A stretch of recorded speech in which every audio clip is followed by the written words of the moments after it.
안녕하세요, 여러분. 저는 40대 후반이 된 여자입니다. 사실 저는 아주 어린 시절이 기억이 나지 않아요. 그러니까 제가 어느 부모의 뱃속에서 태어났는지, 어떻게 시설로 들어가게 된 건지 하는 기억 말입니다. 지금은 40대 후반에 접어들어 기억력이 많이 퇴화되어 기억이 더욱 안 날 수도 있지만, 어린 시절에도 저의 친부모에 대한 기억은 전혀 없었던 것 같습니다. 저는 고아원에서 자랐고, 사람이 무섭고 두려운, 또 사람에게서 벗어나고 싶은 사람입니다. 제가 왜 이렇게 사람을 혐오하게 되었는지는 제 이야기가 끝이 나면 모두들 아시게 될 것이라 생각합니다. 저는 어릴 때 포대기에 쌓여 고아원 문 앞에 버려졌다고 했습니다. 제 기억은 아니고 저를 키워주신 고아원 원장님의 말씀이 그러했습니다. 출생신고조차 되어 있지 않은 핏덩이였다고 하셨습니다. 이름도 없고 생년월일만 짤막하게 적힌 종이와 함께 추운 날 버려진 저는 고아원 원장님께서 직접 출생신고를 해주신 몇 안 되는 아이 중 하나였습니다. 참 매정한 부모 아닙니까? 젖먹이 아이에게 초유는 먹여봤을지 도대체 어떤 사정이 있었기에 저를 그렇게 버리고 떠난 것인지 이해를 할 수 없었습니다. 고아원에서 자라는 동안 저는 사랑을 듬뿍 차지하는 아이도 아니었습니다. 항상 눈치를 보기 바빴고 주눅 들어 있었습니다. 우는 것밖에 할 수 없는 그 어린 아기 때도 이상하게 잘 울지 않았다고 고아원 원장님께서 말씀해 주셨습니다. 제가 성인이 된 이후에 부모의 흔적을 찾아보고 싶어서 고아원을 다시 방문했을 때에 해주신 이야기였습니다. 저는 부모의 흔적을 전혀 찾을 수 없었고, 지금까지도 제 친부모가 누구인지, 어디서 뭘 하며 살고 있는지도 알 수가 없었습니다. 평생을 고아원에서 살 줄 알았던 저에게 기회가 찾아오게 된 것은 제가 4살 생일을 치르고 며칠 뒤였습니다. 그날따라 유난히 제가 원하는 비싼 케이크에 꽃가루까지 선물을 받았던 터라 매일이 오늘만 같았으면 좋겠다 하는 생각을 한 날이었습니다. 원장 선생님께서는 돌봐야 하는 아이들이 많았기에 비싸고 맛있는 케이크보다는 늘 싸고 큰 케이크를 사주셨거든요. 그날은 이상하게 제가 늘 먹고 싶어 했던 초콜릿이 가득 올라간 케이크를 사주셨고, 다른 애들에 비해 가장 큰 조각을 저에게 주셨던 날이었습니다. 생일이었으니까 이제 잘 해주시려나 보다 하고 생각했던 것도 잠시, 저는 며칠 뒤 미국으로 입양을 가게 되었습니다. 먼 나라로 떠나야 하는 4살 배기 아이에게는 새 가족을 만난다는 설렘보다 두려움이 훨씬 컸습니다. 저의 양부모님은 미국에서 터전을 잡고 살고 계시는 재미교포 2세였는데 아이가 생기지 않아 결국 입양을 결정하셨던 것이었습니다.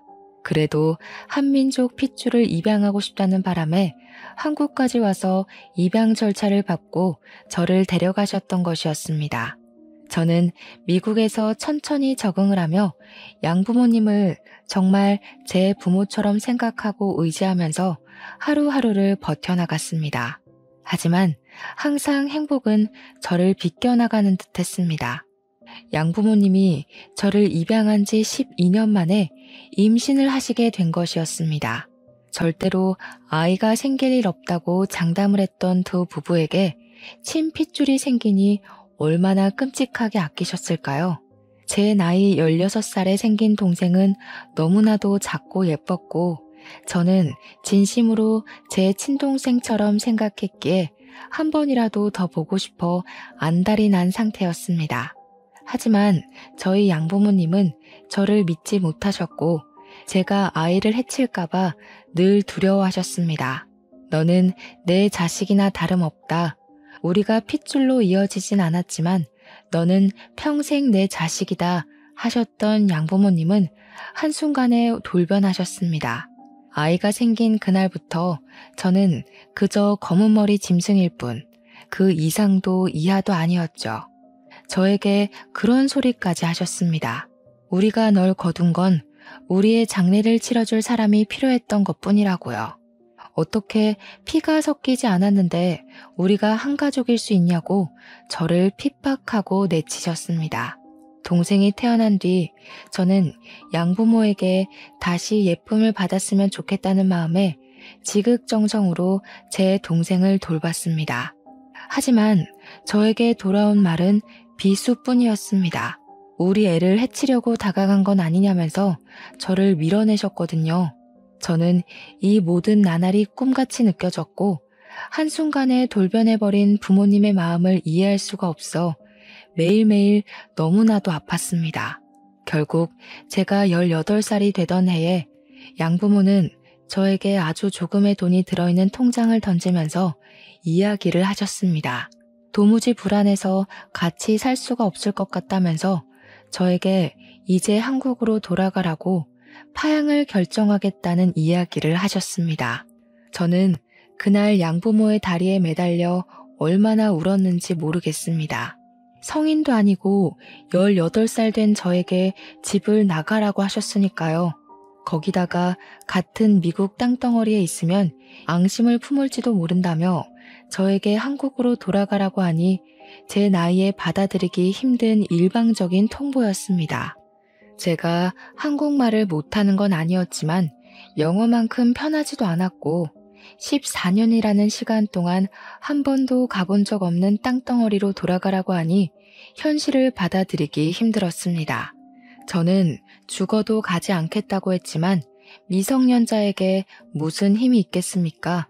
제가 살던 동네에 이상한 헛소문이 퍼지기 시작했습니다. 제가 고작 2살 된 아기에게 해를 가하고 있다는 소문이었습니다. 그 소문은 돌고 돌아 학교에도 다 퍼지게 되었고 저는 얼굴을 들고 다닐 수가 없었습니다.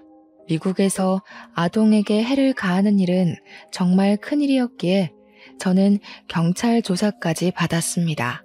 정말 입양한 아이가 질투가 나서 아이에게 해를 가한 줄 알고 신고를 한 이웃 덕분에 말입니다. 저는 그런 시선과 핍박, 압박을 견디지 못하는 지경까지 이르렀고 양부모의 바람대로 그 소액이 든 통장을 들고 한국이라는 땅덩어리를 밟았습니다. 미성년자의 힘으로 아무것도 할 수 없었던 저는 물어물어 고시원이라는 곳에 자리를 잡게 되었습니다. 저의 처지를 불쌍하게 여겨주신 고시원 주인 부부가 고시원 청소일을 하면 방을 공짜로 내어주겠다고 하셔서 그 일을 하면서 더부살이를 했습니다. 고시원에서 먹을 수 있는 것은 김치와 쌀밥이 전부였지만 가릴 처지가 못 되었기에 저는 그 밥으로 연명을 했습니다. 고등학교를 가라는 고시원 주인 부부의 조언 덕에 혼자서 학교까지 찾아가 입학을 하겠다고 했고 저는 학교를 다니면서 틈틈이 아르바이트를 했습니다. 아무리 공짜 밥을 먹고 공짜로 잠을 잔다고 해도 저에게 기본적으로 들어가야 할 돈이 필요했기 때문이었습니다.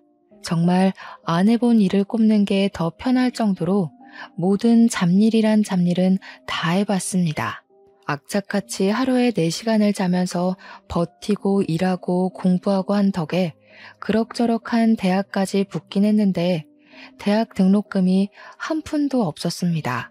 내놓으라 하는 대학은 아니었지만 그래도 완전 똥통 학교는 아니었기에 대학을 다니며 공부를 하고 싶다는 열망은 있었습니다. 하지만 제 현실은 너무나도 시궁창이었고 하루아침에 모든 타격감이 저를 때리는 듯한 기분이 들어 자괴감이 들었습니다. 저는 결국 대학 등록금을 마련하지 못했고 학교 정문 근처 벤치에 앉아 엉엉 울고 말았습니다. 그러다가 한 2년을 만나게 되었는데 그 사람이 바로 제 남편입니다. 제가 엉엉 울고 있으니 고등학생 같은데 여기서 왜 울고 있냐고 먼저 말을 걸어왔고 저는 낯선 사람임에도 불구하고 제 속내를 전부 털어놓았습니다.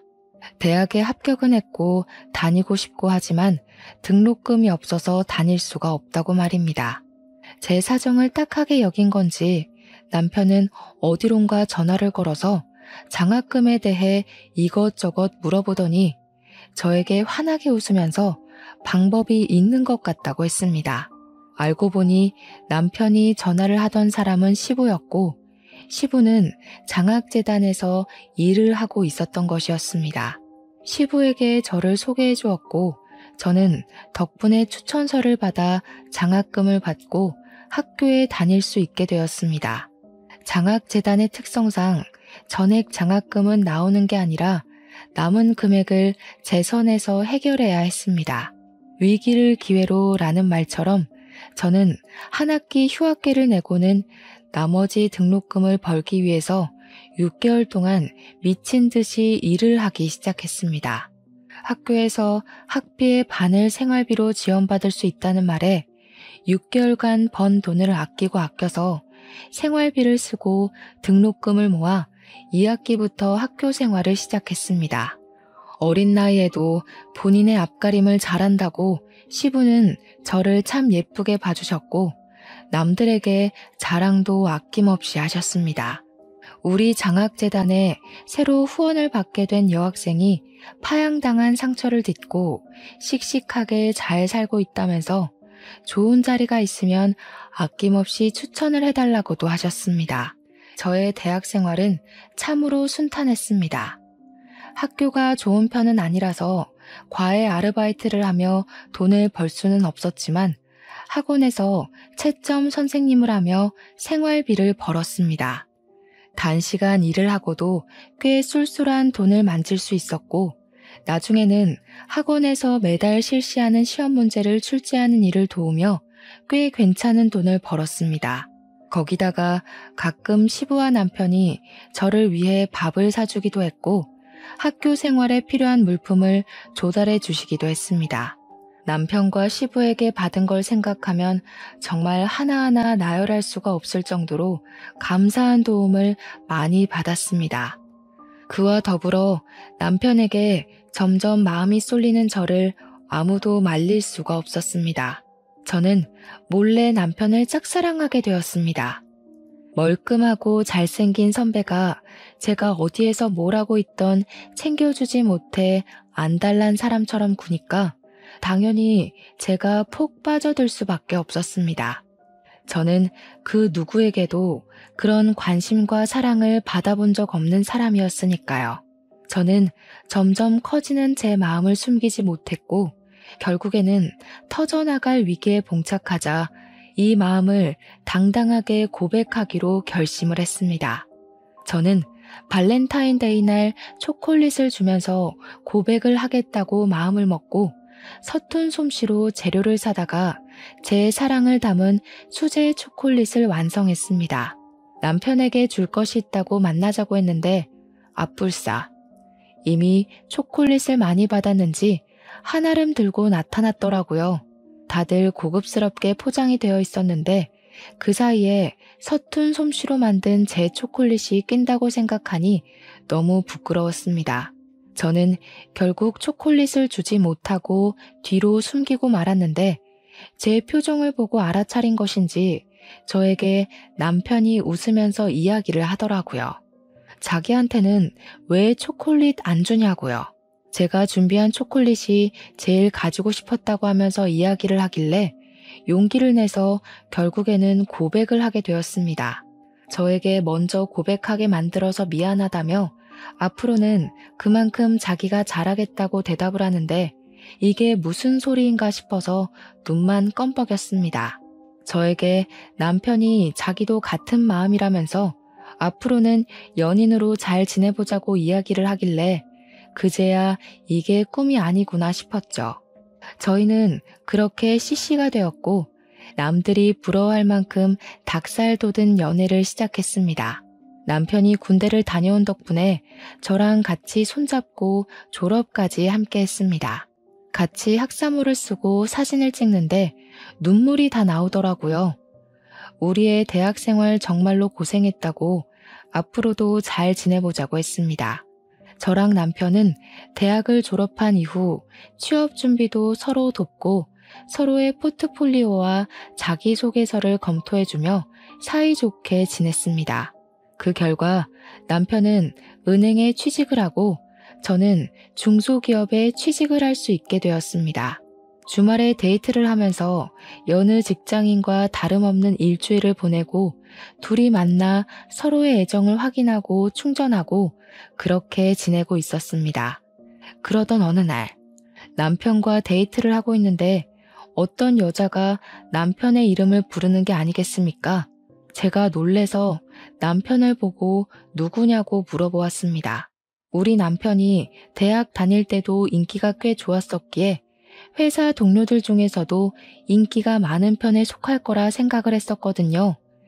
아무래도 은행에는 여자 직원들도 꽤 많았기 때문에 은근히 저는 남편이 바람이라도 필까봐 티는 못 냈지만 전전긍긍하고 있었거든요.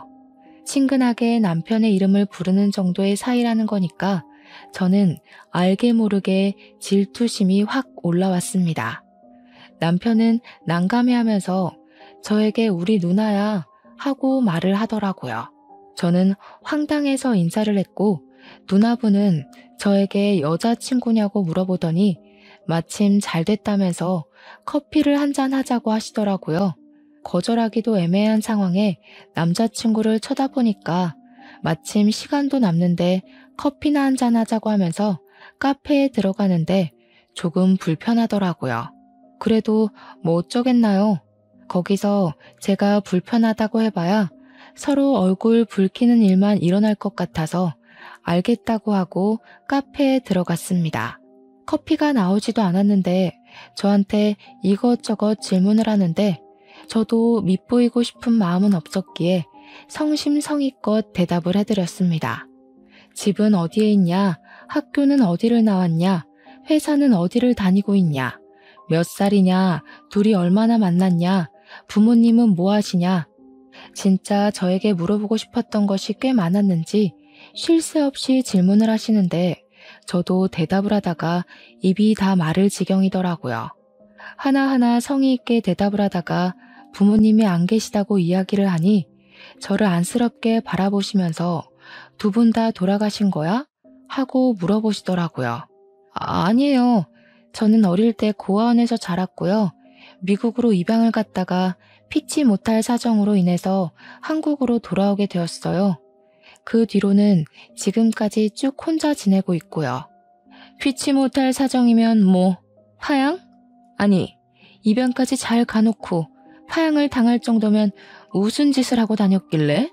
소위 말하는 일진 그런 거였나? 미국 애들은 마약도 하고 뭐 상가 같은 것도 털고 그런다던데. 그런 짓 해서 파양당한 거야 설마? 저에게는 파양이라는 단어 자체도 조금 상처인 부분이었거든요. 그런데 아무렇지 않게 들쑤시는 저런 말이 너무나도 견디기 힘들었습니다.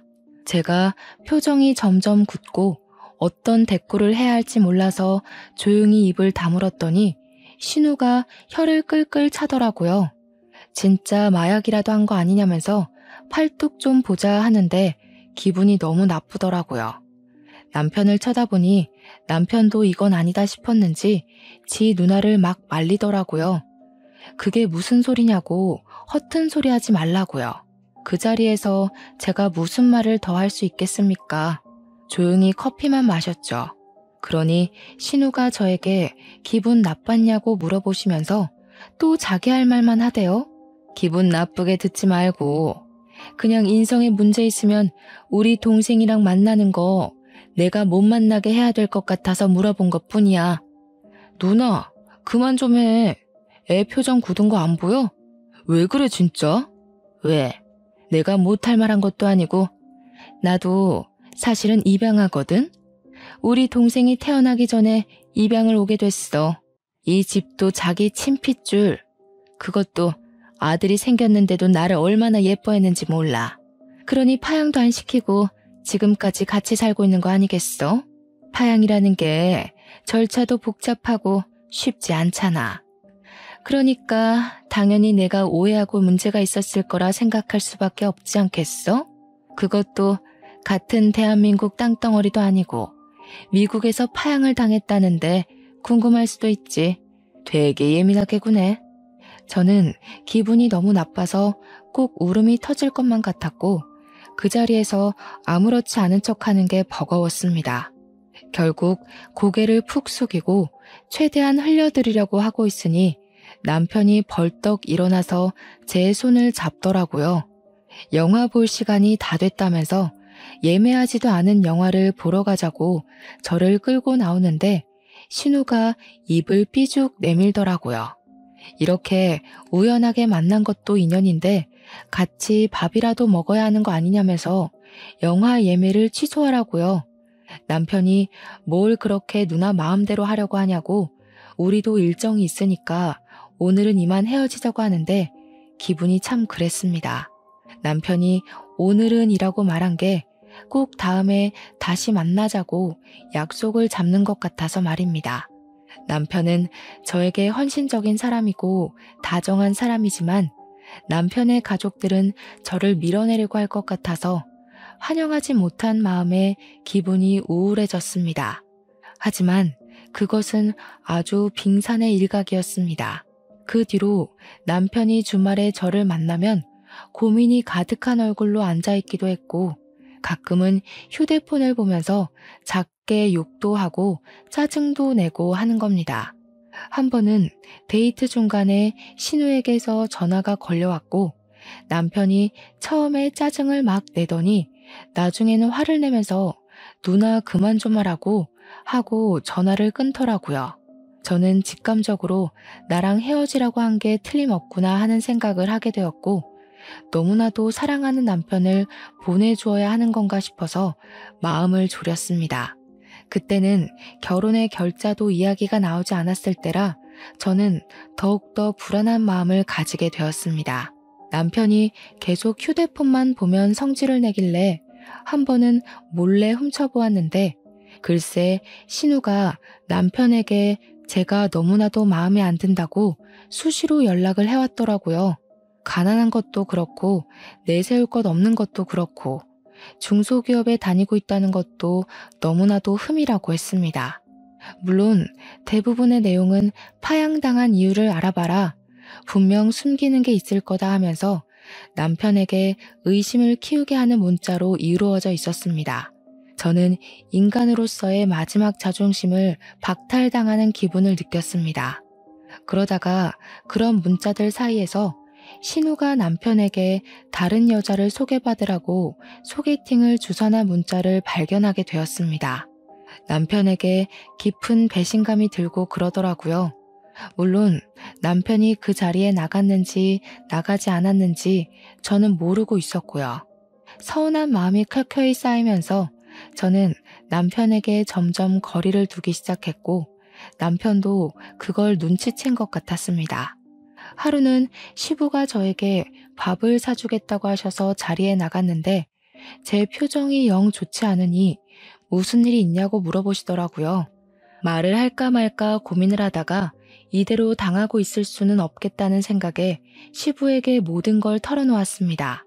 사실은 신우를 우연치 않게 만났는데 로 시작된 이야기는 제 파양을 들쑤신 것부터 소개팅을 주선한 이야기까지 빠짐없이 전달되었습니다.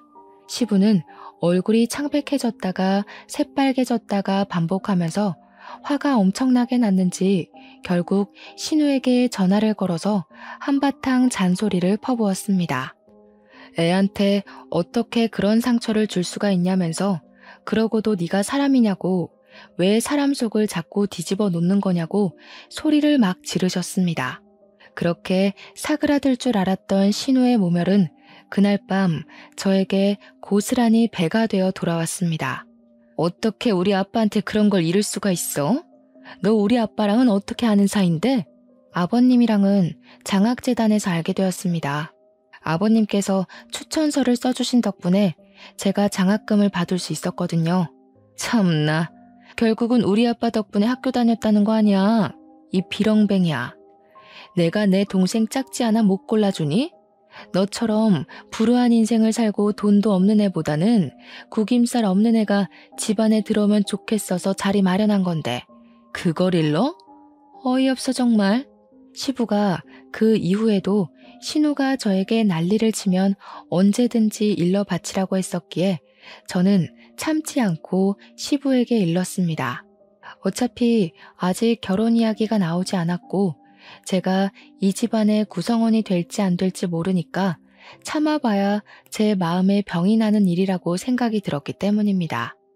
한 번, 두 번 저에게 난리를 치던 신우는 시부의 계속된 압박과 잔소리에 결국 저에게 연락을 하지 않게 되었습니다. 남편도 모른 척했던 신우의 만행을 시부가 드디어 멈출 수 있게 도와주신 것이었죠. 시부는 신우의 휴대폰에서 제 번호도 지워버렸고 남편에게도 똑바로 하라고 저한테 상처 주면서 만나지 말라고 혼을 냈다고 하시더라고요. 남편이 그날 이후로 저에게 누나가 뒤에서 그러고 있을 줄 꿈에도 몰랐다며 미안하다고 사과를 했습니다. 누나가 자꾸 자기만 보면 헤어져라, 다른 여자 소개받아라 하는 통에 자기도 스트레스를 받고 있었다고 신경 쓰지 못해서 미안하다고 하더군요. 저는 남편의 진심을 엿보게 된 것 같아서 쿨하게 용서를 해주었습니다. 제가 남편을 너무나도 많이 사랑하고 있었으니까요. 결국 저희는 22살에 연애를 시작해서 7년간의 연애를 거친 뒤 29살에 결혼을 하게 되었습니다.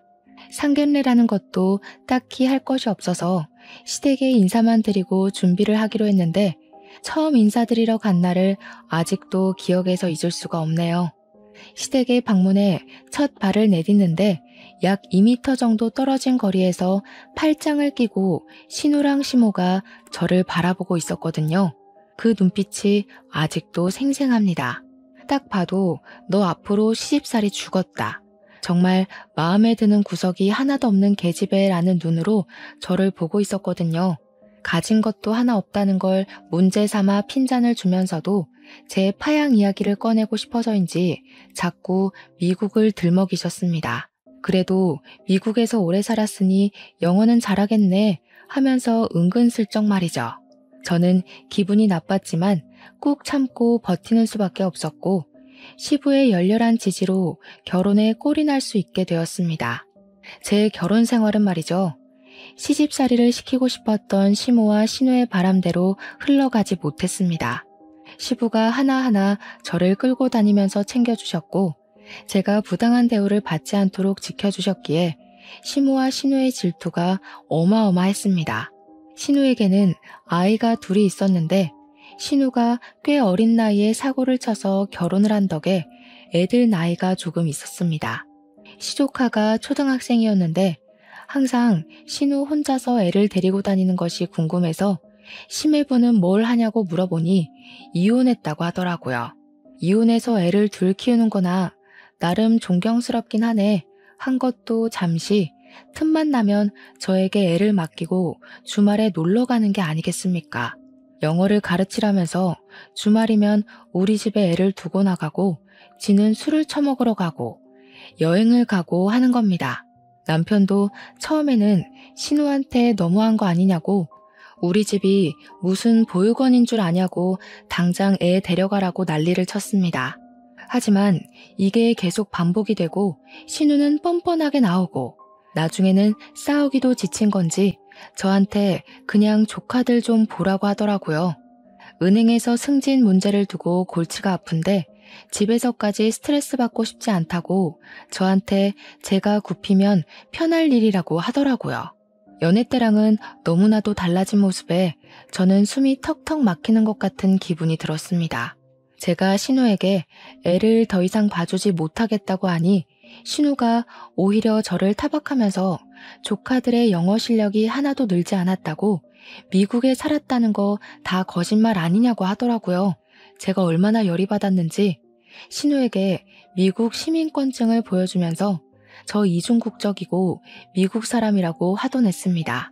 그러자 시모가 옆에서 얄밉게 우리 딸 힘드니까 애도 좀 봐주고 미리미리 육아하는 거 연습하는 셈 치면 좋지 않냐고 하더라고요. 애들이 이미 초등학생인데 이게 어떻게 육아 연습이 되겠습니까? 제가 애가 있는 것도 아니고 임신을 한 것도 아닌데 말이죠. 애들은 주말마다 찾아와서 날뛰고 다니지 남편은 집에 있으면 머리 아프다고 자꾸 밖으로 나돌지. 신우와 시모는 뻔뻔하지. 하루하루가 어떻게 흘러가는 건지 모를 정도로 제 시간은 하나도 가지지 못하고 허송세월을 보냈습니다.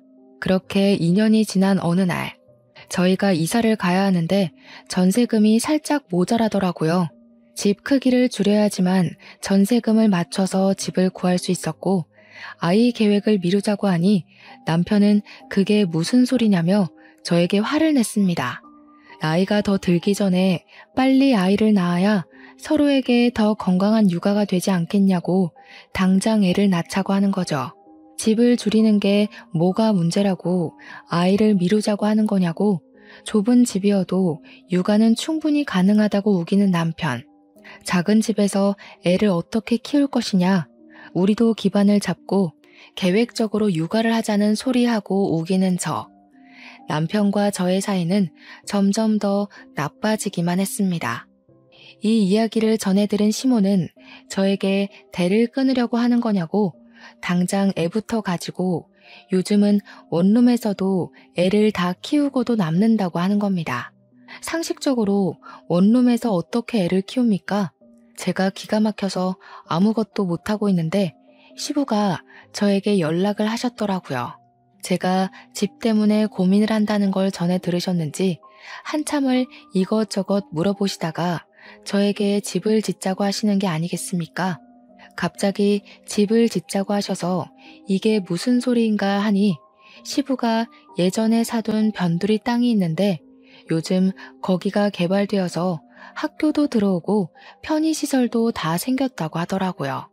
서울이랑 멀지 않은 경기권이고 버스랑 지하철도 다 있으니까 출퇴근하는 데에도 아무 문제가 없을 거라며 이야기를 하셨습니다. 그 터가 주택 부지로도 충분히 쓸 수 있는 공간이니까 한 3층짜리 집을 지어서 저희 가족과 시부모님이 분리형으로 세대를 꾸려서 지내는 게 어떠냐고 하시더라고요.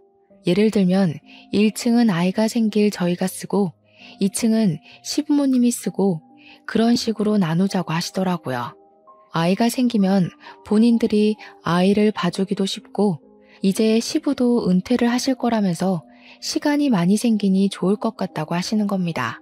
같이 집 지어 살면 단점도 있겠지만 장점도 충분히 있을 거라며 저에게 차근차근 해주시는데 남편은 냅다 좋다고 하더라고요. 하지만 저는 시부의 말이 달콤하기도 전에 독 같기도 했습니다. 시모의 시집살이가 걱정이 되었기 때문이었습니다. 제 고민을 눈치채신 시부가 걱정하지 말라고 시모의 시집살이는 든든하게 자기가 막아주겠다고 호언장담을 하셨습니다. 제가 지금 당장 가릴 처지가 아니었기 때문에 저는 결국 고개를 끄덕였고 그렇게 집을 짓기 시작했습니다. 일단 시부모님의 노후자금으로 쓸 돈을 전부 쏟아부어 건물을 올리고 저희 전세금을 나중에 드리기로 결정했습니다. 집은 8개월 만에 지어졌고 저와 남편은 그동안 단기 전세를 살다가 이사를 했는데 상상도 못할 일이 벌어졌습니다. 바로 3층짜리 집 중 2층은 전세를 주기로 했었는데 2층에 신우가 쏙하니 이사를 들어와 알박기를 시전한 것이었습니다. 시모는 미리 알고 있었던 건지 별말을 하지 않았지만 저와 시부는 너무나도 어이가 없어서 신우를 멍하니 바라만 보았습니다. 당당하게 신우는 어차피 너네도 애 낳으면 뛰어다닐 게 뻔하니까 1층에 살아야 하지 않겠냐고 배려를 한 거라며 발망치를 든 신우는 2층에 자리를 잡았습니다. 층간소음이 어찌나 심한지 집을 꼼꼼하게 지었지만 뛰어다니는 초등학생 조카들의 소음은 그 벽을 뚫고 전해지더라고요. 시부모는 3층, 신우네는 2층, 저희는 1층에 자리를 잡고 어영부영 한가족 살림을 하기 시작했습니다. 저는 집을 이사하고 나서 계획했던 대로 임신을 하게 되었고 특히나 시부가 좋아하셔서 무척이나 마음이 좋았습니다. 같이 살다 보니 저희는 전세금 모았던 걸 전부 시부모님한테 드렸으니까 신우는 얼마를 내고 들어온 건지 궁금해지더라고요. 은근슬쩍 신우한테 얼마 내고 들어왔냐고 물어봤더니 자기는 집 짓는데 한 푼도 내지 않았다고 당당하게 이야기를 하더라고요. 저한테 우리 엄마 아빠 집인데 뭐 어떠냐고 하길래 저희는 집은 있다고 이야기를 하니 지금 돈 가지고 유세 떠냐고 어이없다고 하더라고요. 당연히 어이가 없죠. 시부모님이 나중에 돌아가시고 나면 이 집을 어떻게 처분할 건지도 생각을 해봐야 했으니까요. 가끔 시부모 집에서 밥을 먹을 때마다 그걸 가지고 신우가 꼬투리를 잡더라고요. 너네는 이 집 지을 때 돈 냈다고 지분 있다고 올케가 그러더라. 우리 엄마 아빠 죽으면 나 쫓겨나겠네. 서러워서 어쩌나? 일부러 저를 곤란하게 만들으려고 그런 소리를 하는 것이었습니다. 그럴 때마다 시모는 저한테 왜 속 시끄럽게 돈돈거리냐고 우리가 빨리 죽었으면 좋겠기에 하는 말이냐고 핀잔을 주었습니다. 남편은 저에게 욕심 부리지 말고 여기서 평생 살 거니까 그냥 좋은 게 좋은 거다 하고 고개 숙이고 살라고 했습니다. 하지만 시부만큼은 그런 사람들 사이에서 제 편이 되어주셨습니다. 우리 며느리가 맞는 말 했지 뭐. 너는 나중에 우리 죽고 나면 쫓겨나도 할 말 없어. 돈 한 푼도 안 냈잖아. 아니 아빠, 어떻게 딸한테 그런 소리를 할 수가 있어. 지금 나 입양하라고 구박 주는 거야? 어머 얘가 우리가 언제 너 입양하라고 차별을 했니? 뭘 했니? 못하는 말이 없어 아주. 그리고 며느라가 너도 그렇다 참. 왜 그런 소리를 해서 애 속을 뒤집어 놓니? 그러니 우리 딸이 입양하니 뭐니 저런 소리를 하지. 저런 생각 자체를 하지 않게 가족 간에 분란 만들지 말고 네 자리나 잘 지키렴. 저는 그 자리에서 남편이 제 편을 들어줄 거라 생각했지만 남편도 시모의 말에 동의를 하면서 가족 간의 분란을 만들지 말라고 한 소리를 하더라고요. 저는 다른 것보다 남편이 제 편을 들어주지 않는 것이 서운해서 눈물을 뚝뚝 흘리면서 집으로 내려와 버렸습니다. 그러던 어느 날 신우가 저한테 조카들에게 영어를 좀 알려주었으면 좋겠다고 이야기를 하더라고요. 돈 한 푼도 주지 않고 부려먹을 게 뻔해 보였기 때문에 저는 정중하게 거절의 의사를 비췄습니다. 제가 회사 일이 바쁘기도 했고 중소기업 특성상 선주문이 들어오는 시기가 되면 퇴근이 늦어질 정도로 엄청나게 바빴거든요. 제가 맨날 퇴근을 늦게 하던 시기라서 도저히 시간이 나지 않을 것 같다고 남편한테 밥 차려줄 시간조차 없다고 이야기를 했습니다. 물론 조카를 맡고 싶지 않았던 마음이 컸지만 시간이 없는 건 사실이었습니다. 그러자 신우가 하는 말이 저녁 시간에 8시든 9시든 1시간만 애들한테 과외를 해주면 매일 저녁밥을 본인이 차려서 가져다 주겠다고 이야기를 하는 겁니다. 밥을 차릴 시간에 애들을 봐주고 신우가 밥을 차려주겠다고 하니까 저한테는 그다지 나쁘지 않은 거래로 보이더라고요. 그래서 일주일 내내 해주는 건 좀 어렵고 일주일에 3번씩 해주겠다고 했고 신우가 웃으면서 당장 오늘부터 저녁을 해주겠다고 하더군요. 조카들 영어 과외를 1시간 정도 해주고 신우가 저희 집으로 각자 먹을 밥을 트레이에 담아서 가져다주는 생활을 하게 되었습니다. 신우가 그렇게 착한 사람이 아님을 분명 알고 있는데도 밥도 개개인 그릇에 딱딱 식당처럼 내주고 설거지도 본인이 하겠다면서 그릇을 들고 가더라고요. 솔직히 저는 너무나도 편했고 남편도 신우가 해주는 밥이라서 그런지 반찬 투정 한 번 없이 밥을 잘 먹더라고요. 그런데 그런 생활이 지속된 지 한 3주쯤 흘렀을까요? 어느 날 갑자기 밥맛이 조금 이상하게 느껴지는 게 아니겠습니까? 제가 임신 중이었기 때문에 입덧이 뒤늦게 시작이 된 건가 싶어서 몇 술깔 먹지 않고 자리를 정리하고 일어났습니다. 그러니 남편이 저한테 왜 그러냐고, 왜 이렇게 못 먹냐고 물어봐서 그냥 임신해서 그런 건지 속이 영 좋지 않고 입맛이 없어서 그런다고 이야기를 했습니다. 신우한테는 고생해서 차려준 밥이니 밥맛이 이상하다는 소리는 딱히 하지 않았습니다. 그런데 그 뒤로도 계속 밥에서 이상한 냄새가 나서 도저히 먹을 수가 없는 게 아니겠습니까? 제가 계속해서 밥을 먹지 않고 버리니 남편이 왜 그러냐고 하더라고요. 지금 우리 누나가 정성스럽게 차려준 밥인데 안 먹고 버리는 거야? 아니, 당신 밥은 괜찮아? 이상하게 밥에서 냄새가 나고 역해서 먹질 못하겠어. 그러니 남편이 저에게 그래? 하면서 자기 밥이랑 바꿔 먹자고 하더라고요. 그래서 남편 밥을 먹어보니까 이상한 냄새도 안 나고 맛도 멀쩡한 게 아니겠습니까? 남편한테 내 밥에서 냄새 나고 맛도 이상하지 않냐고 물어보니까 남편이 전혀 모르겠다면서 괜히 유난 떠는 거 아니냐고 우리 누나가 그렇게 싫으냐고 하더라고요. 저한테 너 그거 병이야. 시자 들어가면 다 싫어하는 이상한 병. 이러면서 호통을 치는데 임산부한테 그게 할 말인지 서럽더군요. 제가 진짜 이상한 맛이 나서 그런다고 제 말 좀 믿어달라고 했더니 앞으로는 밥을 바꿔 먹자고 그러더라고요. 자기는 맛만 좋고 똑같다면서요. 그런데 문제는 여기서부터 시작이 되었습니다. 남편이 출근을 하는데 자꾸 눈이 침침하다고 하는 겁니다. 안과를 가보라고 하니까 노안인가? 하면서 대수롭지 않게 생각을 하더라고요. 아직 30대 중반인데 벌써 노안이 오겠냐고 대충 넘겼는데 그날 오후에 시부가 친구를 만나러 밖에 나갔다가 사고를 당했다는 연락을 받게 되었습니다. 병원에 놀라서 찾아가니 시부가 온몸에 붕대를 감고 있는데 의사 말로는 정말 기적적으로 살아난 거라고 하더라고요. 교통사고였는데 시부가 앞에 차를 보지 못하고 그냥 들이받은 것 같다고 하면서 과실도 100% 시부의 잘못이라는 겁니다. 무려 중앙선을 넘어서 마주오던 차량과 정면으로 부딪힌 것이었습니다.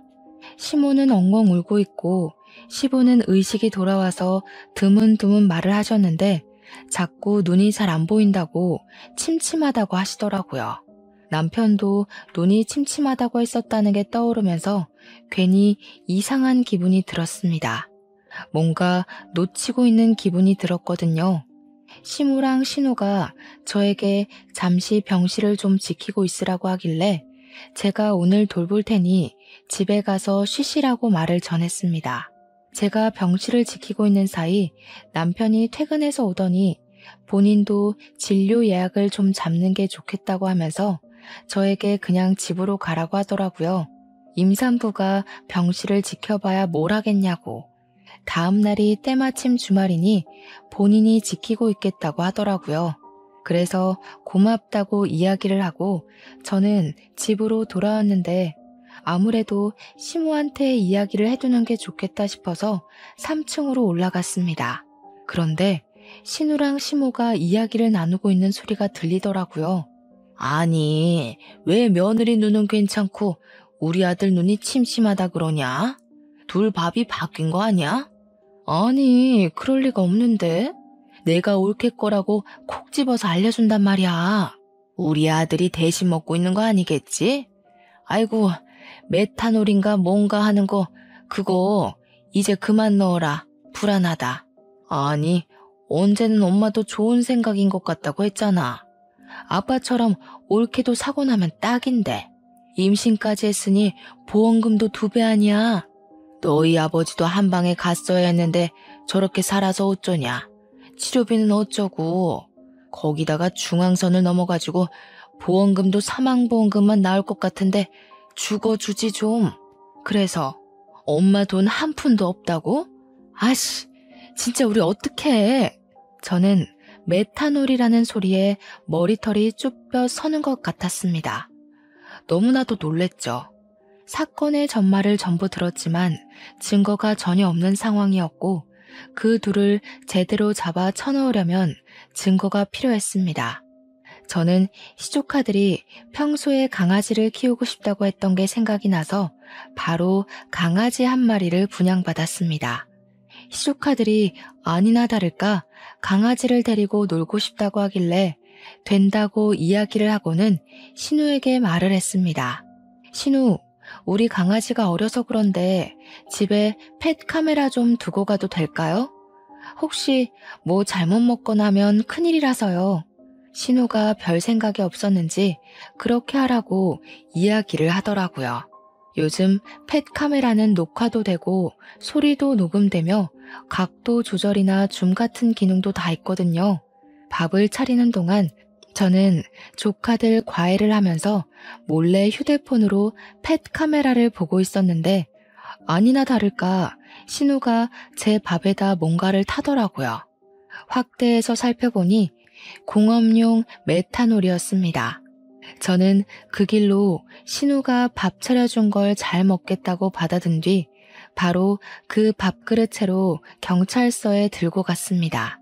우리 신우가 절 죽이려고 했다고 검사를 좀 해달라고 하니 경찰이 처음에는 웬 정신나간 여자인가 하고 저를 보더라고요. 제가 이게 증거라며 녹화된 팩카메라 영상을 보여주니 그제야 놀라면서 수사를 시작했습니다. 우리 시부도 남편도 이 밥을 먹은 뒤 눈이 침침하다고 했다고 시부는 사고까지 당했다고 전했습니다. 우리 남편이랑 시부가 선천적으로 비염이 심한 타입이라 코가 막혀서 냄새를 느끼지 못해서 그래서 이상한 걸 모르고 밥을 그동안 꾸준히 먹고 있었던 겁니다. 경찰은 그릇째로 들고 온 밥을 국과수에 넘겼고 성분 검사에서 메탄올이 검출되었습니다. 신우와 시모는 결과가 나오자마자 긴급으로 체포가 되었습니다. 알고 보니 둘이 사치벽이 있어서 그동안 대출을 받아 본인들 명품 쇼핑과 치장을 위해 돈을 썼더라고요. 대출 빚은 눈덩이처럼 불어나고 갚아야 하는데 돈이 없자 저를 죽여서 사망보험금을 받으려고 했던 겁니다. 시부까지 죽이려던 이유는 그 집의 명의가 시부 명의로 되어 있어서 집 담보대출을 받을 수 없었기 때문이었고요. 저도 모르는 사이에 제 사망보험이 7개나 가입이 되어 있었다는 걸 보고 기함을 토했습니다. 둘 다 저에게 엉엉 울면서 빌었지만 저는 당연히 선처를 해주지 않겠다고 했습니다.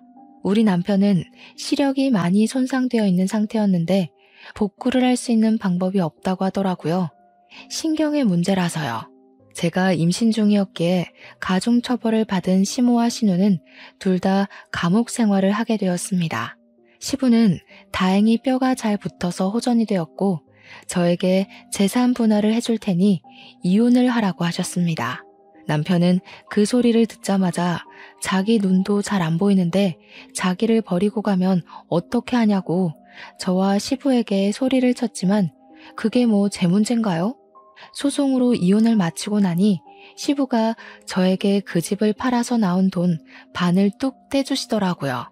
그런 인간들이랑 같이 살고 싶은 마음이 없다면서 시부는 감옥에 있는 시모와 이혼 소송을 통해 이혼을 하셨고요. 남은 돈으로 실버타운에 입소를 하셨다고 하셨습니다. 남편에게도 조금은 떼어주신 것 같은데 그 이후로 어디서 뭐라고 사는지 소식은 전혀 못 듣고 있고요. 저는 시부랑은 가끔 연락을 하고 지내고 있습니다. 벌써 이혼을 한 지도 5년이라는 시간이 흘렀습니다. 그 이후에 저는 무사히 출산도 했고 건강한 아이를 낳아서 오순도순 시부가 주신 재산으로 잘 살고 있습니다. 입양과 파양, 결혼과 이혼. 제게 남은 가족은 제 울타리 안에서 항상 웃음이 가득한 우리 딸밖에 없다고 생각하며 앞으로의 인생을 살아보려고 합니다. 세상의 시궁창을 모두 맛본 뒤 얻은 한떨기 꽃 같은 우리 딸과 저의 남은 인생을 모두 응원해 주시기 바랍니다. 긴 이야기 들어주신 여러분 정말로 감사합니다.